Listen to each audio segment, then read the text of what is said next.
My parents stole $350,000 that was rightfully mine. Asterisk, asterisk, you wouldn't know what to do with it anyway, my mother said when I finally confronted her, her voice dripping with the condescension I'd grown up with. They took my inheritance money my grandfather specifically left for me and used it to buy my younger brother a house while I worked overtime just to make rent. We were protecting you, my father insisted. Real estate is complicated. But what they never expected was that their structural engineer daughter would spend 2 years building an airtight legal case against them. They never imagined I would discover exactly how to make them pay for their betrayal. And they certainly never dreamed that I would be the highest bidder at the judicial auction of their precious investment property, the one they'd purchased with my stolen money. The look on their faces when I turned their keys in my hand? Worth every penny of my inheritance. My name is Alexandra Hayes, and at 31, I never imagined I'd be at the center of a family legal battle that would ultimately sever my relationship with my parents forever. I've always been the practical one, the responsible daughter who got a civil engineering degree, built a stable career designing infrastructure projects, and lived within her means. While my younger brother Chase pursued his artistic vision through a series of abandoned projects and business ventures, I was the one who played by the rules. Growing up in Portland, our family dynamic was subtle but clear. Chase could do no wrong in my parents' eyes. His failures were learning experiences, his half-finished projects creative exploration. Meanwhile, my achievements valedictorian, full scholarship to a prestigious engineering program, promotion to senior engineer before 30 were simply expected. I was the dependable one. The one who didn't need the spotlight or constant validation. Or at least that's what they told themselves to justify the imbalance in their affection. My grandfather, my mother's father, had been different. A self-made man who built a successful construction company from scratch. He admired my practical nature and work ethic. We connected over blueprints and project plans when I was still in high school. And he was the one who encouraged me to pursue engineering when my parents suggested something more suitable for a young lady. Alexandra has the mind for it, he'd insisted, his weathered hand firm on my shoulder. She sees how things fit together. Don't try to change that. When my grandfather passed away, I was devastated but too consumed with work to be heavily involved in the estate settlement. My mother handled everything, informing me that Grandpa had left his house and savings to her and my father. That's how these things work, she explained during a tense family dinner. He built his wealth for his children, and eventually it will pass to you and Chase. I accepted this explanation without question. These were my parents, after all. Why would I doubt them? For 2 years, life continued as normal. I advanced in my career, dated occasionally but nothing serious, and continued saving for my own place. Meanwhile, Chase miraculously managed to purchase a beautiful craftsman home in one of Portland's most desirable neighborhoods, despite having no stable income beyond the consulting he did for our parents' real estate business. When I expressed surprise at his sudden financial windfall, my mother waved it away. He made some smart investments, she said vaguely. My father added, plus he knows real estate. It's in his blood, unlike me apparently, whose blood was only good for calculating load-bearing weights and drafting infrastructure plans. Still, I didn't question them further. Family peace had always been my responsibility to maintain, a role I'd accepted since childhood. Then came the letter that changed everything. It arrived on a rainy Tuesday, a simple business envelope with a return address I didn't recognize. Inside was a brief note from a man named Howard Mercer, identifying himself as a paralegal who had worked with my grandfather's attorney. Ms. Hayes, the letter read, I am reaching out because something has been bothering me since I left the firm last year. I believe you should know that your grandfather's will contained specific provisions for you that may not have been executed properly. If you're interested in discussing this further, please contact me at the number below. I stared at the letter for a long time, a strange numbness spreading through me. Specific provisions could he be talking about? And why would they not have been executed properly? I called the number that same evening. Thank you for contacting me, Howard said, his voice carefully professional. I want to be clear that I'm no longer with the firm, and I am reaching out as a matter of personal conscience, not in any official capacity. I understand, I replied, my heart racing despite my outwardly calm demeanor. What did you want to tell me about my grandfather's will? He took a deep breath. Your grandfather specifically left you his investment property on Hawthorne Boulevard and the sum of $350,000. These were designated gifts, separate from the general estate that went to your mother. The world seemed to tilt sideways. That can't be right. My mother told me everything went to her. I have copies of the relevant documents, he said quietly. I made them before I left the firm because something didn't sit right with me. Your mother was the executor, and she signed acknowledgments of these specific bequests, but as far as I could tell, they were never transferred to you. Why are you telling me this now? I asked, my voice barely above a whisper.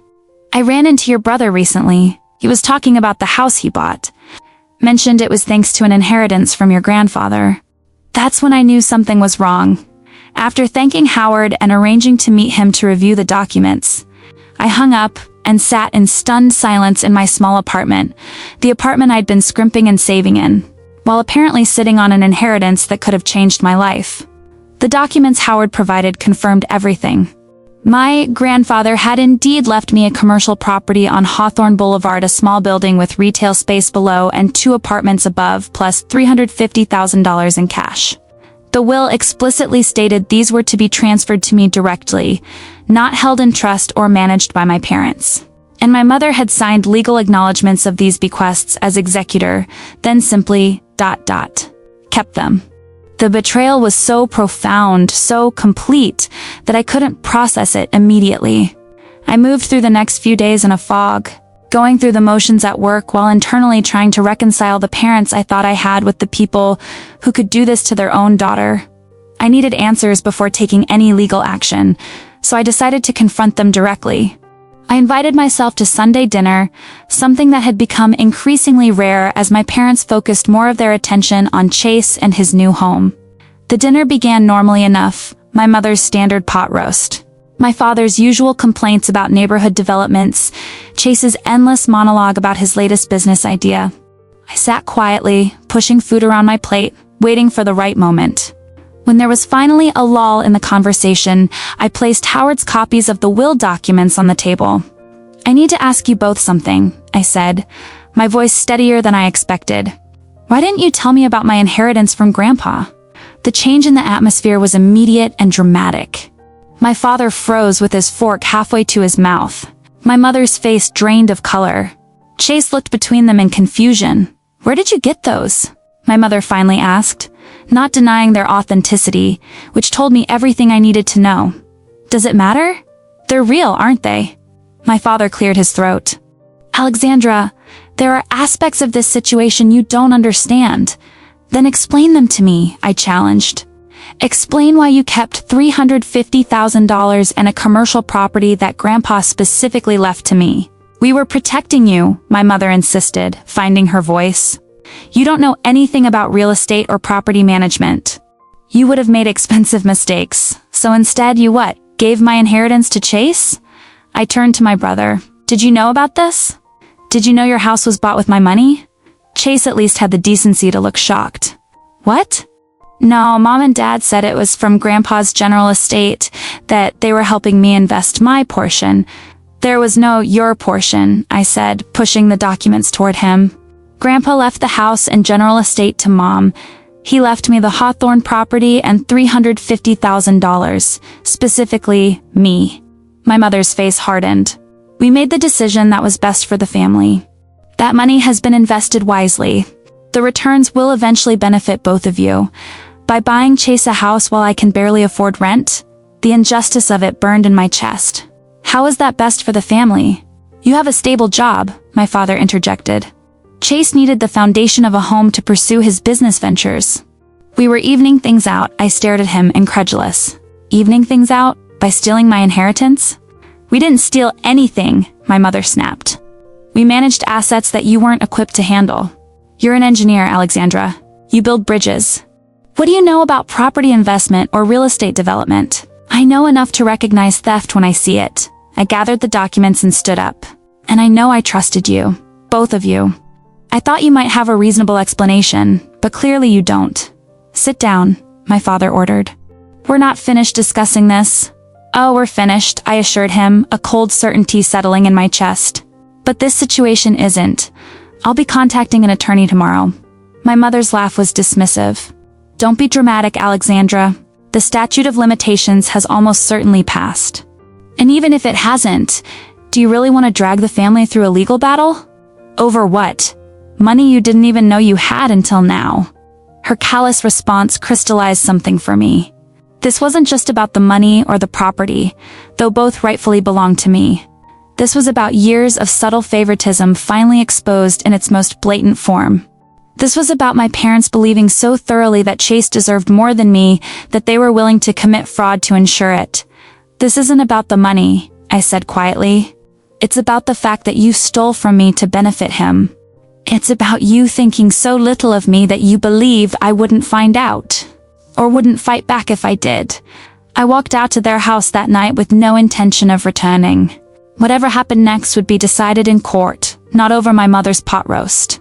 The next morning, I contacted Eliza Winters, an attorney specializing in estate litigation. After reviewing the documents Howard had provided, she was blunt in her assessment. "This is clear-cut executor fraud," she said, pushing her glasses up her nose. "Your mother had a fiduciary duty to execute the will as written. Instead, she diverted assets specifically bequeathed to you for other purposes. My parents seem to think the statute of limitations has passed," I mentioned. Eliza shook her head. "The statute of limitations for executor fraud doesn't begin until discovery of the fraud. Since you only discovered this recently, we're well within the time frame to pursue legal action. And what would that involve? We'll file suit for the full amount of your inheritance, plus interest, plus potentially punitive damages for the fraud. We'll also place a lien on any property purchased with those misappropriated funds, which appears to include your brother's house." The thought of potentially forcing Chase from his home gave me pause. Despite everything, he was my brother, and he claimed not to have known the truth about the money. "Is there any way to leave Chase out of this?" I asked. "Focus just on my parents?" Eliza considered this. "We can try to structure the suit to target only your parents. But if the house was purchased with your inheritance funds, it will inevitably be involved. However, we could potentially work out a separate arrangement with your brother if he's truly an innocent party." With that understanding, I authorized her to proceed with the lawsuit. What followed were the most grueling months of my life. My parents, rather than acknowledging their wrongdoing, doubled down. They hired an aggressive attorney who painted me as a greedy daughter trying to extort her loving parents.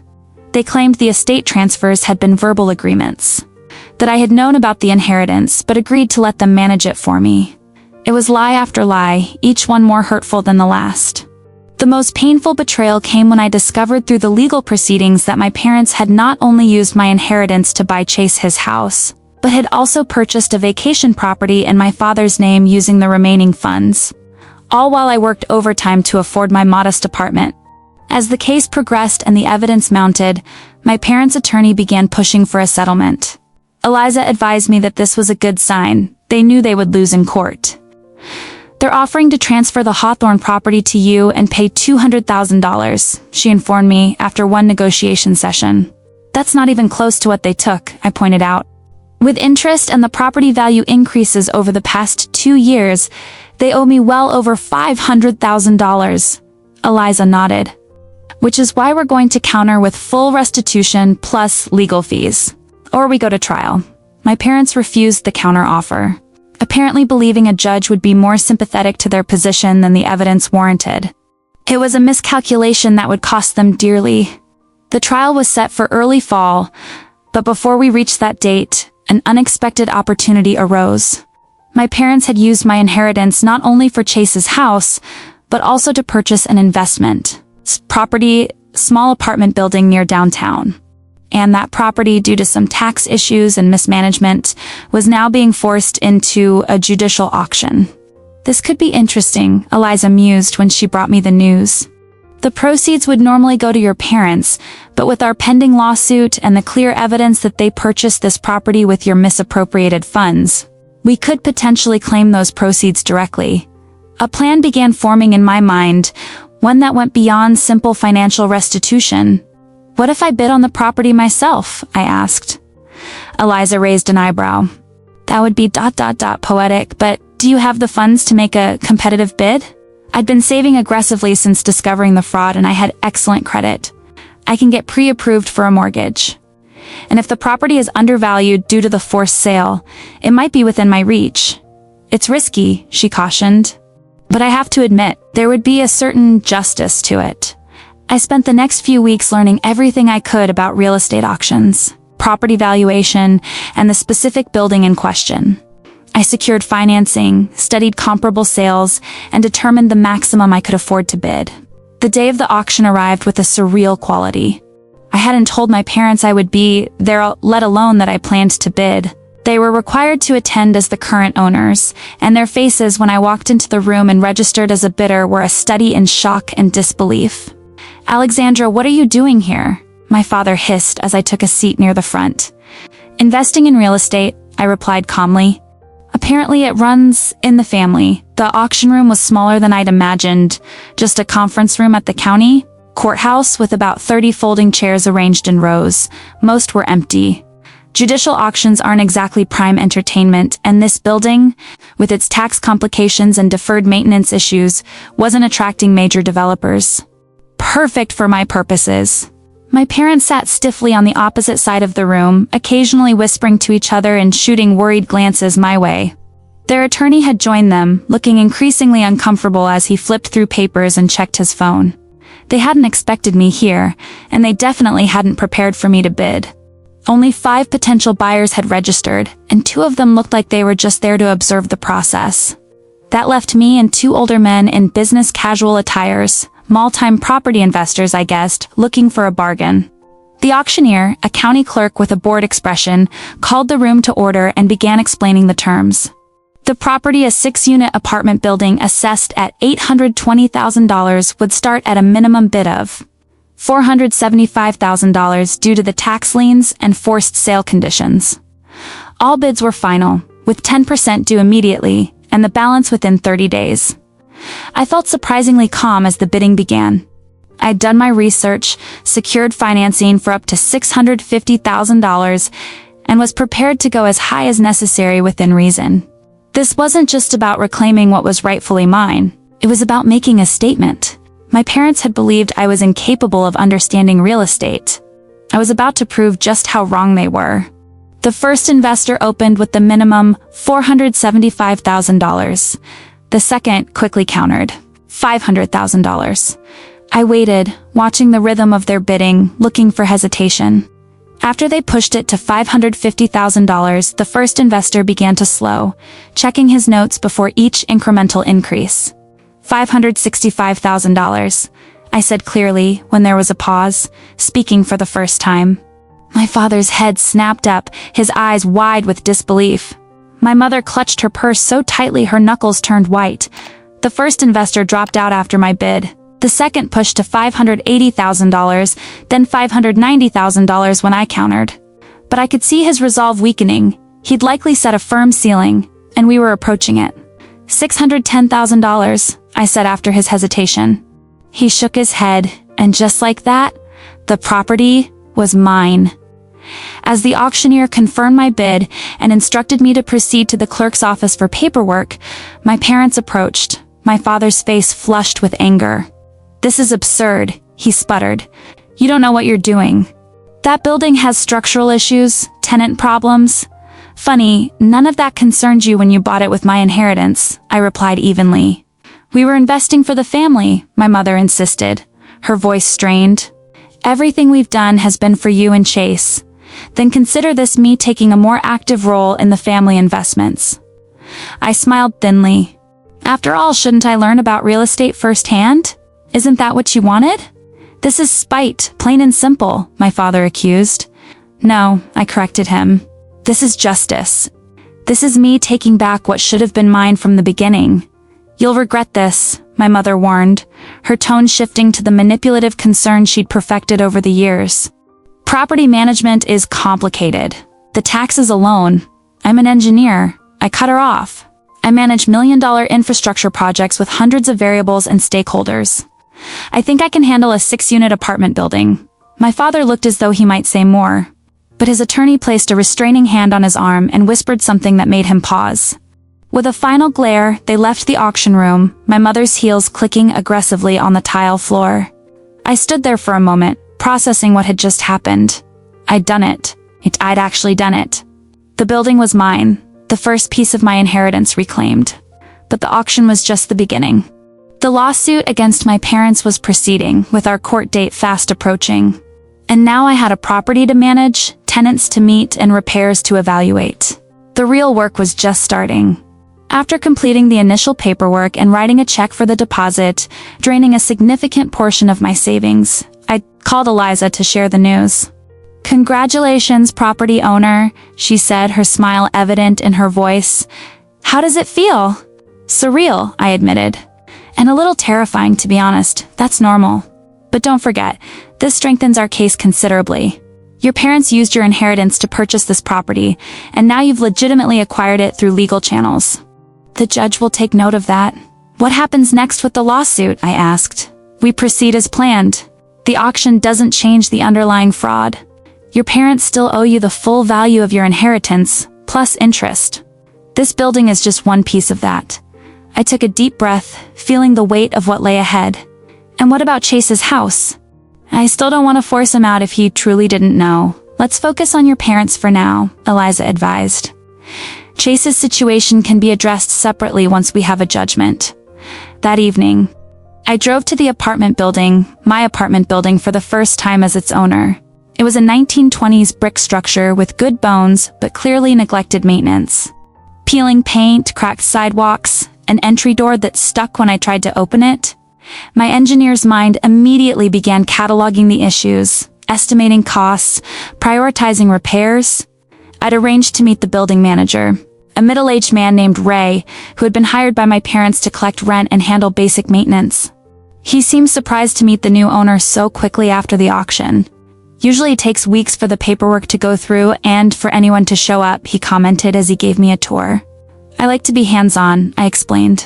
"Can you tell me about the tenants, the maintenance history, any ongoing issues?" Ray was forthcoming, explaining that the building was fully occupied, mostly by long-term tenants paying below-market rent. My parents had purchased it 2 years ago and immediately raised the rents by 15%, but had done minimal maintenance despite tenant complaints. "The roof leaks in heavy rain," Ray pointed out as we examined the top floor.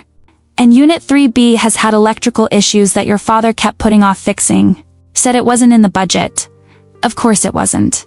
Every dollar spent on maintenance was a dollar less in their pockets already lined with my stolen inheritance.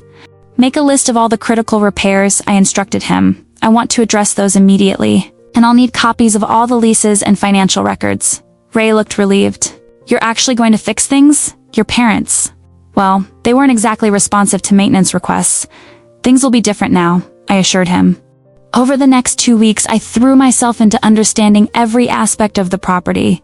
I hired inspectors to evaluate the structure, electrical, and plumbing systems.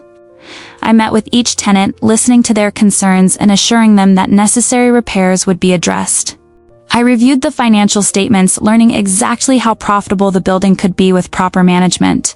It was a crash course in real estate, and I discovered something surprising. I was good at it.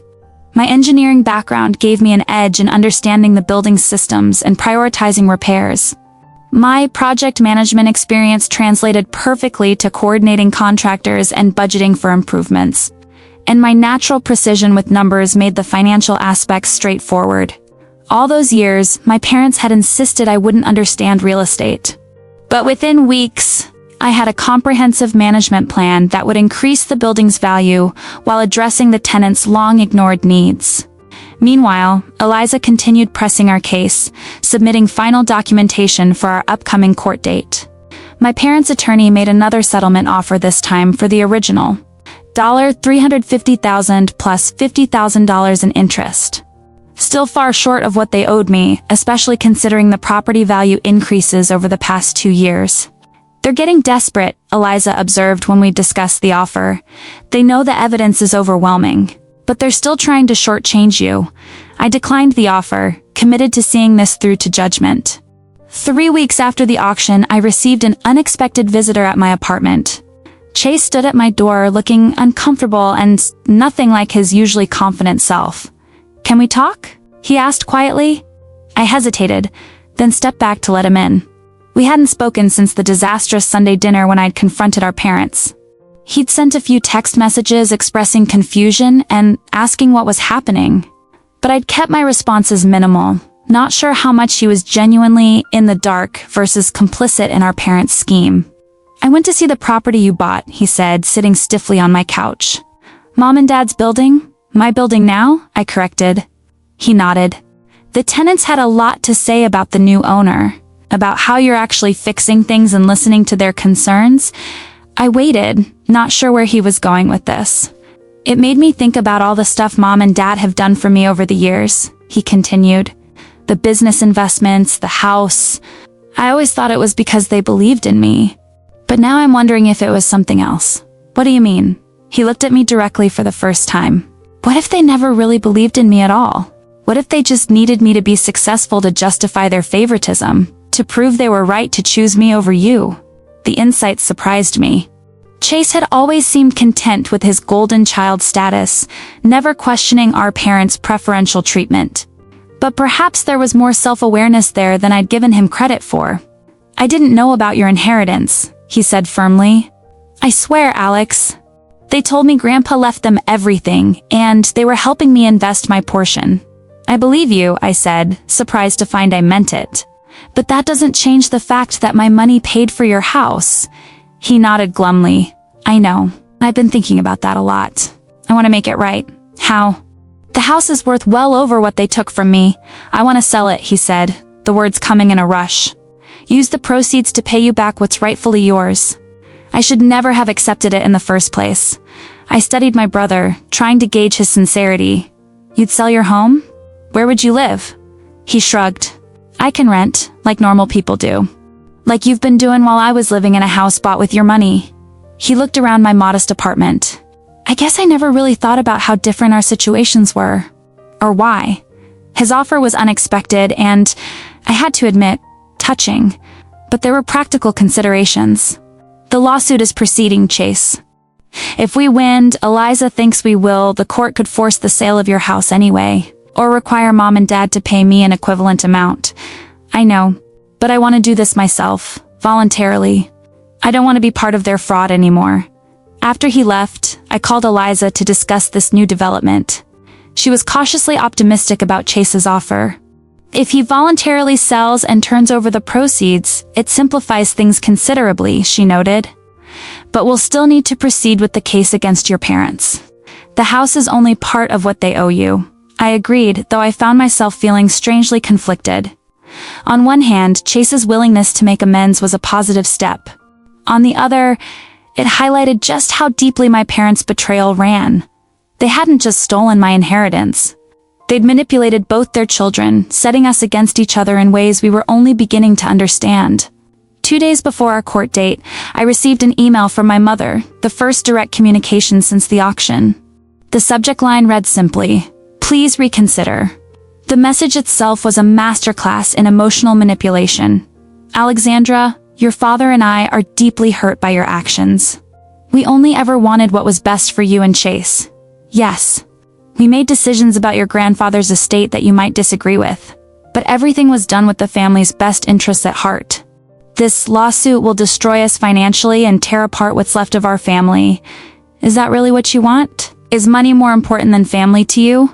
Please drop this vendetta before it's too late to repair the damage.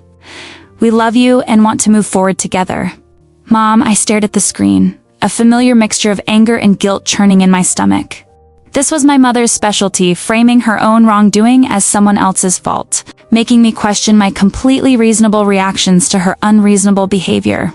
But I was no longer the insecure daughter desperate for her approval. I forwarded the email to Eliza with a simple note. More evidence of manipulation. No intention of dropping the case. Her response was immediate. Classic Darvo deny, attack, reverse victim and offender. They're getting desperate. See you in court. The day before the trial, Chase called to tell me he'd listed his house with a real estate agent. I know it doesn't fix everything, he said. But I want you to know I'm serious about making this right. Thank you, I said, genuinely moved by his effort. That means a lot. Will you be okay? Tomorrow, facing Mom and Dad in court? I considered the question carefully. I think so. I've had 2 years of believing one thing, and now I know the truth. I'm ready for everyone else to know it too. That night, I barely slept. I reviewed the case documents one last time, prepared my testimony with Eliza's guidance, and tried to anticipate every possible argument my parents might make. But mostly I thought about my grandfather, about his belief in me, his desire to provide for my future, and how that intention had been perverted by my parents' actions. Tomorrow, finally, I would honor his wishes by reclaiming what he had meant for me to have all along. The morning of the trial dawned clear and cold. I dressed carefully in a conservative navy suit, wanting to project competence and professionalism. As I secured my hair in a neat bun, I caught my reflection in the mirror and was struck by how much I resembled my grandfather. The same determined set to the jaw, the same clear-eyed gaze. "I'm doing this for both of us, Grandpa," I whispered. Eliza met me on the courthouse steps, her briefcase bulging with evidence. "Ready?" she asked. I nodded, taking a deep breath. More than ready. Single quotes inside. My parents and their attorney were already seated at the defense table.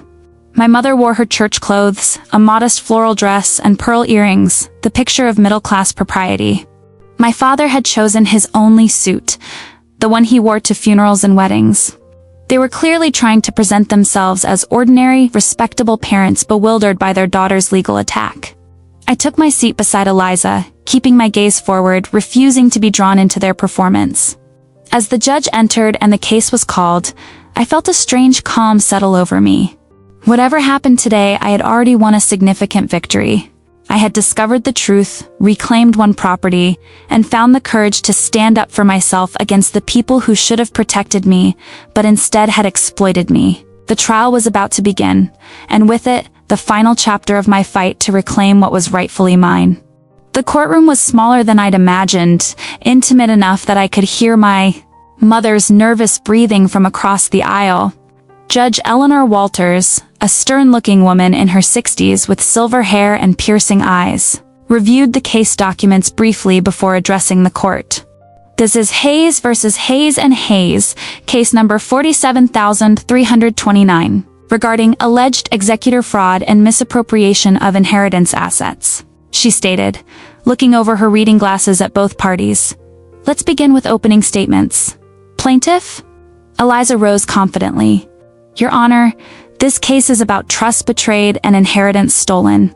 2 years ago, Charlotte Hayes, as executor of her father's will, deliberately concealed specific bequests intended for her daughter Alexandra. Instead of transferring the commercial property and $350,000 cash that were explicitly left to Alexandra, the defendants diverted these assets to benefit their son and themselves. They purchased a house for their son Chase and acquired an investment property, all while telling Alexandra she had received nothing from her grandfather's estate.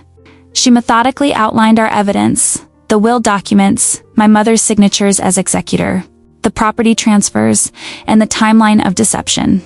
The defendants will likely claim they were managing these assets for Alexandra's benefit, but the will contained no provisions for such management. These were outright gifts that should have been transferred directly to Alexandra.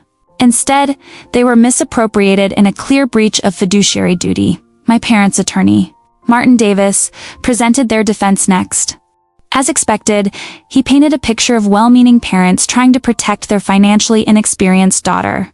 "Your Honor, Robert and Charlotte Hayes never intended to deprive their daughter of her inheritance. Rather, they sought to manage these assets responsibly until Alexandra demonstrated the financial maturity to handle them herself. The commercial property required immediate management decisions, and the cash needed investment to preserve its value against inflation. These parents made choices they believed were in their daughter's best interest, intending all along for her to eventually benefit from these investments. I had to admire his ability to spin outright theft as parental concern, but Judge Walters' expression remained skeptical. "Let me understand your position, Mr. Davis," she interrupted. "You're saying the defendants unilaterally decided to ignore the explicit terms of the will and manage assets specifically bequeathed to the plaintiff without her knowledge or consent?" Davis shifted uncomfortably. "They were acting in what they believed was her best interest, Your Honor." The judge responded non-committally. "Let's proceed with testimony. I was called first." Under Eliza's careful questioning, I explained my relationship with my grandfather, my understanding of his estate based on my parents' representations, and how I discovered the truth through Howard Mercer's letter. I detailed the confrontation with my parents and their admission that they had indeed received my inheritance but had chosen to use it differently than specified in the will. And at any point during these 2 years, did your parents inform you about the property or money your grandfather left you? Eliza asked. Never, I confirmed. I only learned about my inheritance through M.R. Mercer's letter. And did they ever suggest they were managing these assets on your behalf? No. When confronted, they justified their actions by saying I wouldn't know what to do with the inheritance and that they were making better use of it. When Davis cross-examined me, he tried to portray me as financially naive and resentful of my brother's success. Miss Hayes, isn't it true that you've never owned property before this recent auction purchase? Yes, because my inheritance that would have allowed me to purchase property was stolen, I replied evenly. And isn't it true that you've expressed jealousy about your brother's home ownership in the past? I've expressed confusion about how my unemployed brother could afford a $450,000 house. Now I know he was living in a home purchased with my stolen inheritance. Davis changed tactics. Your parents have supported you throughout your life, paid for your education, helped you establish your career. Doesn't that demonstrate their commitment to your welfare? My education was paid for through scholarships I earned, I corrected. And while they provided emotional support during my early career, they certainly never provided financial support comparable to what they've given my brother. More importantly, none of that gives them the right to steal my inheritance, Howard Mercer testified next, explaining how he had noticed discrepancies in the estate handling and his decision to contact me after encountering Chase and hearing about his new house. I knew Alexandra was supposed to receive significant assets from her grandfather's estate, he explained. When I heard her brother talking about his new house being an inheritance gift, alarm bells went off. The will made no provisions for him to receive anything directly. My mother took the stand after lunch, her voice trembling with what I recognized as manufactured emotion. She portrayed herself as a devoted mother who only wanted to protect her naive daughter from making costly financial mistakes. Alexandra has always been focused on her career, on her engineering projects, she explained, dabbing at her eyes with a tissue.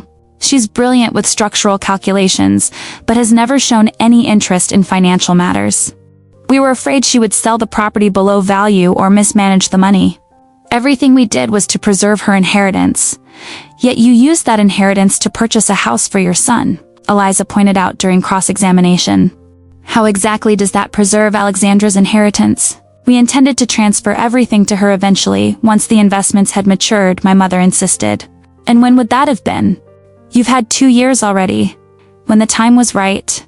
When she showed financial responsibility. Like completing her engineering degree with honors? Establishing a successful career? Saving diligently for a home purchase while living within her means? Eliza's tone was scathing. What exactly would have constituted financial responsibility in your eyes, Mrs. Hayes? My mother had no good answer for that. My father's testimony followed a similar pattern, claims of parental concern undermined by the reality of their actions. He admitted they had used my inheritance to purchase Chase's house and the apartment building but insisted these were strategic family investments that would ultimately benefit both children. If these were family investments intended to benefit Alexandra as well, why keep them secret from her? Judge Walters asked directly. We didn't want her to feel pressure about the properties, my father stammered. Real estate can be volatile, and we wanted to shield her from that stress. The judge's expression made it clear she found this explanation lacking. Chase testified last, confirming he had been told his house was purchased with family inheritance money, but had not known specifically about my bequest.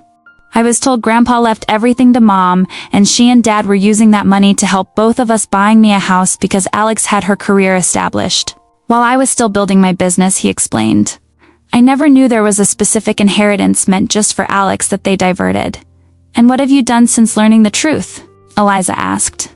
I've listed the house for sale, Chase said firmly. I don't want property that should rightfully belong to my sister.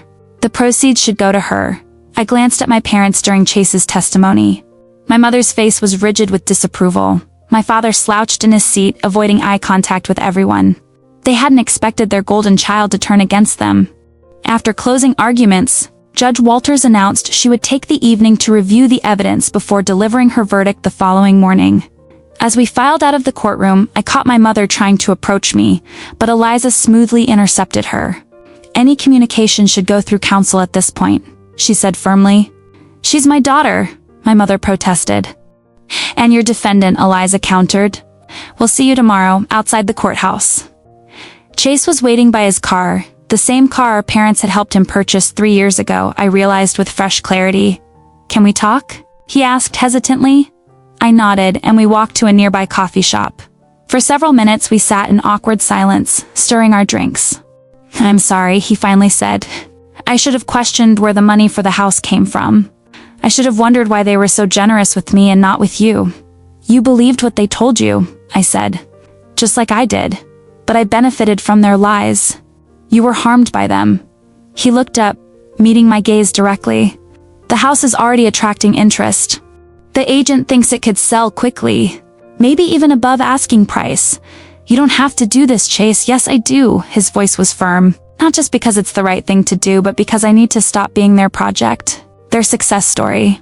I need to make it on my own, without their manipulation."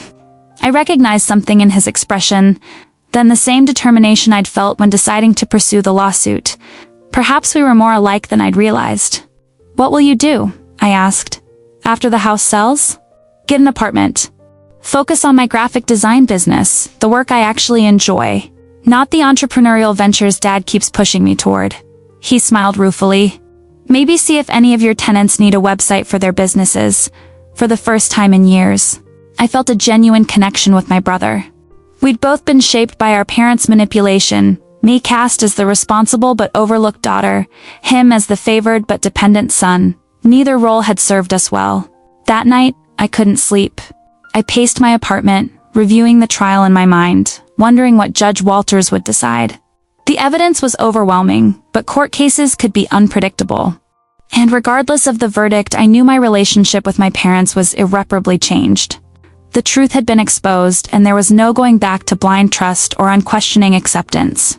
The next morning, the courtroom was tenser, the silence heavy with anticipation. My parents looked as though they hadn't slept either, my father's face gray with stress, my mother's makeup unable to conceal the dark circles under her eyes. Judge Walters entered and got straight to the point. "After reviewing all the evidence and testimony presented, I find in favor of the plaintiff," she announced. "The defendants, Charlotte and Robert Hayes, violated their fiduciary duty as executors of Harold Mitchell's estate by deliberately concealing and misappropriating assets, specifically bequeathed to Alexandra Hayes." I exhaled slowly, relief washing over me as she continued. "The court orders the defendants to pay Alexandra Hayes the sum of $350,000 plus accumulated interest of $63,000, for a total of $413,000. Additionally, the court recognizes that the plaintiff has already secured one of the misappropriated properties through legal auction. Regarding the second property, the house currently occupied by Chase Hayes, the court acknowledges his voluntary decision to sell said property and transfer the proceeds to the plaintiff." She fixed my parents with a stern look. "I should note that executor fraud is a serious matter that could warrant criminal charges. MC. Hayes has chosen to pursue only civil remedies, which speaks to her restraint. However, the court views the defendant's actions with significant concern. After addressing some procedural details, Judge Walters delivered a final comment that vindicated not just my legal position, but my personal experience. This case illustrates a troubling breach of both legal duty and parental trust. No matter how well-intentioned the defendants claim their actions were, they fundamentally violated their daughter's autonomy and her grandfather's explicit wishes. The court sincerely hopes the parties can find some path to reconciliation, but recognizes that trust, once broken, is not easily repaired. With a rap of her gavel, it was over. We had won. Outside the courthouse, reporters from the local paper asked for comments. Eliza gave a brief, professional statement about justice being served, while I stood silently beside her, still processing the verdict. My parents hurried to their car without speaking to anyone. My mother's face hidden behind large sunglasses, my father's shoulders hunched in defeat. What now? I asked Eliza as we walked to her car. Now we make sure they comply with the judgment, she explained. They have 30 days to pay the $413,000, given your father's business connections. I don't anticipate problems with them securing the funds, but we'll monitor closely. And the apartment building? Chase's house? The apartment building is yours free and clear. You purchased it legally at auction. As for Chase's house, once it sells, those proceeds would come to you as well, though that's now a private arrangement between you and your brother rather than a court order. I nodded, feeling strangely hollow despite our victory. I had fought for justice and won, but the cost had been my relationship with my parents. Was it worth it? The question lingered as I drove back to my apartment. Over the next few weeks, the practical consequences of the verdict played out. My parents paid the court-ordered amount in full within 2 weeks, liquidating investments and taking out a home equity loan to do so. Chase's house sold quickly as predicted for $475,000. True to his word, he transferred the proceeds to me after paying off the remaining mortgage. The apartment building began to transform under my management. I invested in critical repairs, worked with the tenants to address long-standing issues, and implemented a fair rent structure that still generated healthy returns. To my surprise, I found I enjoyed the hands-on aspects of property management, solving problems, improving systems, seeing tangible results from my descents. My grandfather's commercial property on Hawthorne Boulevard, the original bequest that had been hidden from me, was still legally owned by my parents. But with the lawsuit concluded, they had no choice but to transfer it to me, which they did through their attorney with no direct contact. Within 3 months, I had gone from a renter struggling to save for a down payment to the owner of 3 properties with substantial equity and rental income. The financial transformation was stunning, but the emotional landscape remained complicated. Chase and I began rebuilding our relationship, meeting regularly for coffee or dinner, talking honestly about our upbringing and the dynamics that had shaped us. He moved into a modest apartment and refocused his creative energy on graphic design work, gradually building a legitimate client base without our parents' financial cushion. It's harder this way, he admitted over dinner one evening, but also I don't know, more real? For the first time, I know my success or failure is actually mine, not something mom and dad engineered. I understand that feeling, I told him. There's power in knowing you're standing on your own foundation. My parents, meanwhile, remained distant. They complied with all legal requirements but made no attempts at reconciliation.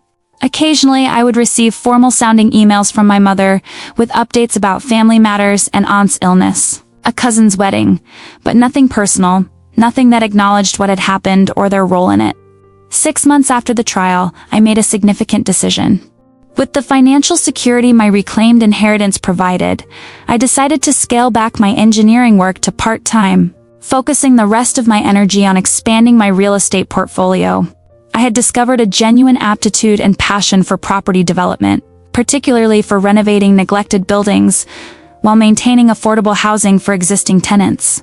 It was exactly the kind of work my grandfather had done decades earlier, I realized with a sense of poetic justice. I was following in his footsteps, using the legacy he had intended for me exactly as he might have hoped. One afternoon, as I was reviewing plans for renovating the Hawthorne property, I received an unexpected visitor at my office. My father stood awkwardly in the doorway, looking older and smaller than I remembered from the trial. "Alexandra," he said, his voice uncertain, "do you have a moment to talk?" I gestured to the chair across from my desk, studying him carefully.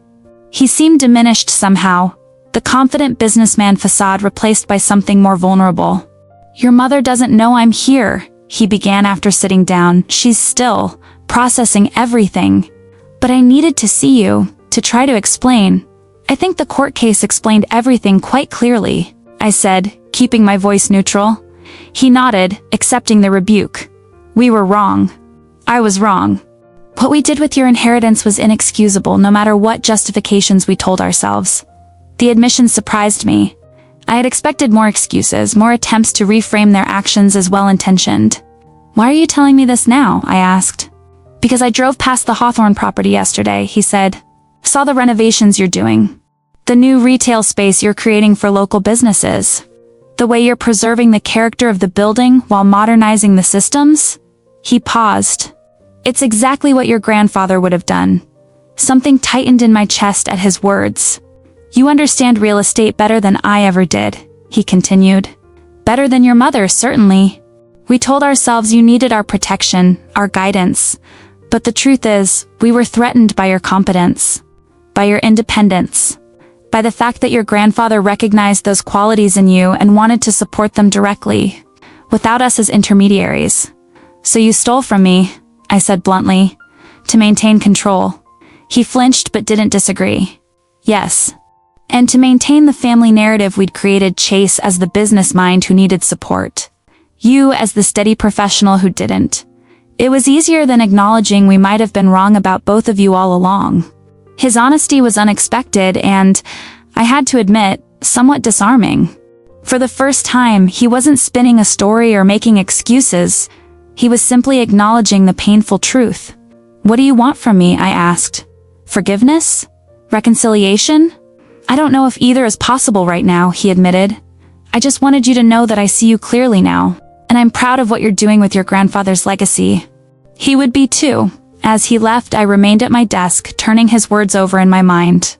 They didn't erase the betrayal or heal the wound of discovering my parents' true nature. But they did offer something I hadn't expected. Acknowledgement. Recognition of who I really was, not who they had decided I should be. The next day, I received a text from Chase. Dad told me he visited you. Are you okay? I'm processing, I replied honestly. But yes, I think I'm okay. Good. Want to see the new branding I'm designing for your property management company? No pressure to use it, but thought you might want to take a look. I smiled at his message. At least one good thing had come from this painful journey, a genuine relationship with my brother, based on mutual respect rather than our parents' manipulated competition. As I walked through the Hawthorne property later that day, supervising the renovation work and making decisions about materials and design, I felt my grandfather's presence strongly. This building, with its solid brick exterior and intricate woodwork, had been part of his legacy. Now it was part of mine. You were right to trust me, I whispered to his memory. I won't let you down. The journey to reclaim my inheritance had cost me my relationship with my parents and forced me to confront painful truths about my family. But it had also revealed strengths I hadn't known I possessed, reconnected me with my brother in meaningful ways, and opened a new path that honored my grandfather's intentions more fully than I could have imagined. The legal battle was over. But the process of building something new from the ruins of what had been destroyed was just beginning. And for the first time in my life, I was doing it entirely on my own terms. 1 year after the court verdict, I stood on the rooftop deck of the fully renovated Hawthorne property, surveying what we had accomplished. The historic building had been transformed, its brick exterior restored to its original glory, the retail spaces below filled with local businesses, and the residential units above modernized while maintaining their vintage charm. Most importantly, we'd managed the renovation without displacing any of the existing tenants, honoring my commitment to responsible development. I say we because the project had become something of a family effort, though not in the way I'd once imagined family working together. Chase had indeed designed the branding for what was now Hayes Property Group. His clean, modern logo graced our signs and website, bringing in a steady stream of new clients interested in our approach to urban renovation. Quite a view, a familiar voice said behind me. I turned to find Chase approaching with 2 cups of coffee from the new cafe that occupied our corner retail space. Grand opening's going well, I observed, accepting the cup he offered. The line was out the door when I arrived this morning. Good coffee and ethical business practices, Chase grinned. Turns out that's a winning combination in this neighborhood. We stood silently for a moment, taking in the view of Portland's east side and the distant mountains beyond. Heard from Mom and Dad? He asked eventually. An email last week. Very formal. They're selling their house and downsizing to a condo. Financial necessity or choice? I shrugged. Both, probably. Dad's business has struggled since the lawsuit, not because of any direct connection, but the local business community talks. Some people chose sides. Chase nodded thoughtfully. They're coming to terms with the consequences of their actions. It's about time. My relationship with our parents remained distant but civil. After my father's unexpected visit to my office, There had been a few tentative attempts at reconciliation holiday cards, occasional emails, even an invitation to dinner that I politely declined. I wasn't ready for that level of direct contact, and I doubted I ever would be. Some betrayals cut too deep for true healing. My mother, in particular, struggled to accept the new reality. In her mind, she had been wronged, her parental authority challenged, her family fractured. She couldn't or wouldn't see her role in creating the situation. My father, at least, had shown some genuine reflection.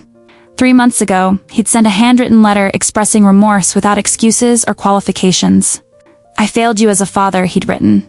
"I've betrayed your trust in the most fundamental way, and no explanation can justify that. I don't ask for forgiveness, only for you to know that I recognize the harm I caused and deeply regret it." I'd kept the letter but hadn't responded. Some wounds needed more time. "The West Side property closes next week," Chase mentioned, changing the subject. "Jenny says the inspection went perfectly." Jenny Sullivan, a former colleague from my engineering firm, had joined Hayes Property Group as operations manager 6 months ago, bringing valuable expertise in project management and sustainable building practices.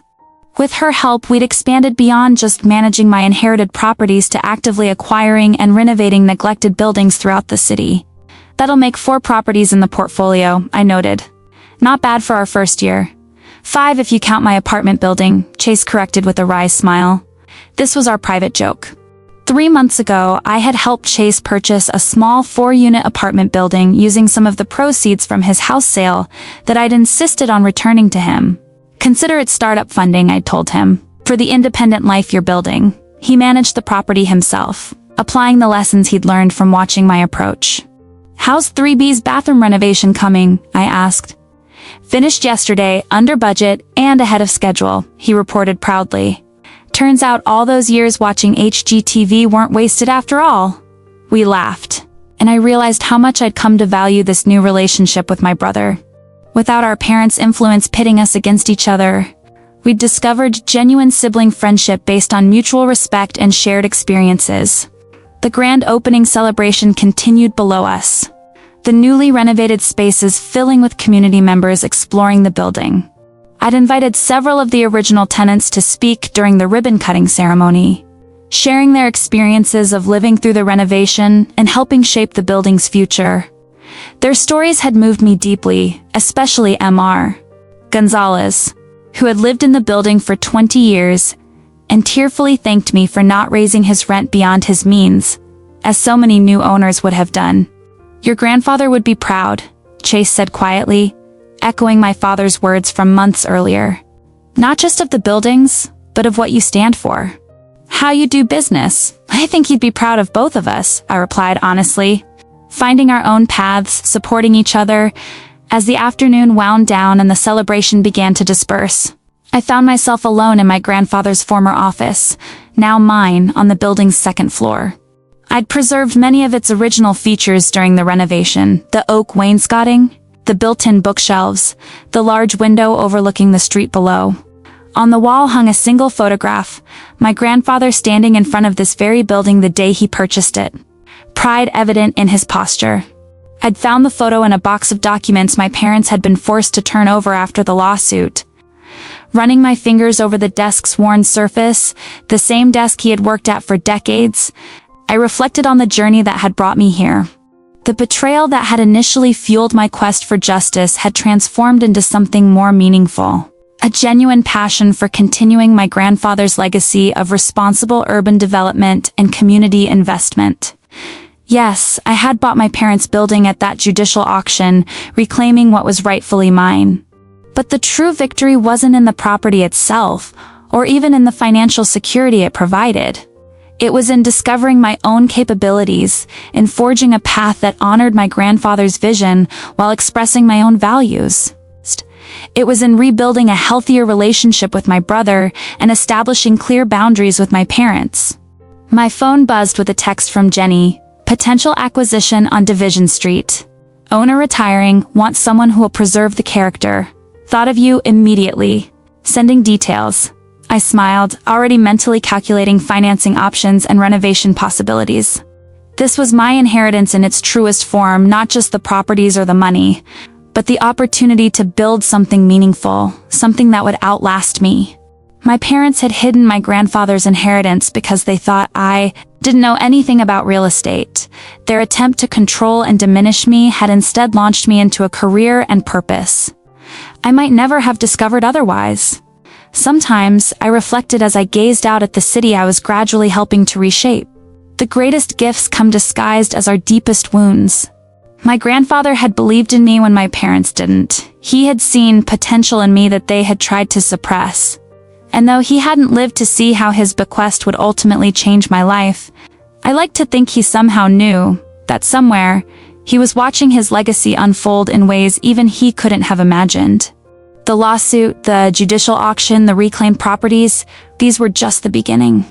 The true inheritance was finding my voice, my vision, and the courage to stand firmly in my own power. And that was something no one could ever take away from me again.